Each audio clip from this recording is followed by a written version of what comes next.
Zerman, frazione di Mogliano Veneto, poche persone a metà giornata nel piccolo centro, ma un buon numero di migranti. Un centinaio, secondo le voci che si rincorrono, quelli ospitati nella Tendopoli all'interno di un bed and breakfast a poca distanza dal paese. Nessun problema, ci raccontano diverse persone, ma sono troppe le incertezze. Per questo è partita una raccolta firme, 500 quelle consegnate al sindaco Carola Arena 24 ore fa.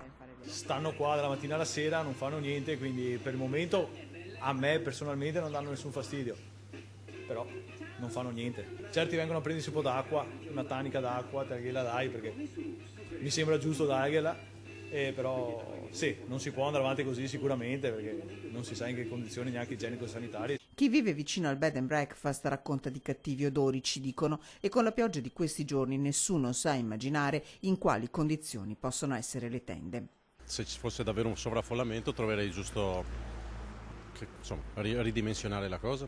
Non so chi, perché io sinceramente non sono dentro a questa cosa, non so bene se c'è qualcuno che può fare o non fare qualcosa del genere, però sicuramente va controllato. Non so in che condizioni, il discorso è proprio il fatto che vengono mantenuti da noi con le nostre tasse e questi ragazzi qua potrebbero essere impiegati magari per pulire le strade, per fare altre cose. Giusta la raccolta firme, sottolineano in molti, con qualche riserva.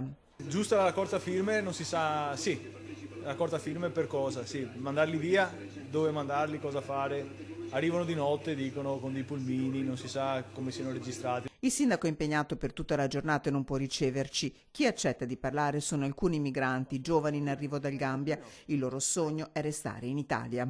Yeah, if I have documents, I would really like to work here. If I have documents here, I would like to stay here. Yes, I would like to stay in Italy. Girano per le strade, entrano nei locali, da qualche cittadino una richiesta.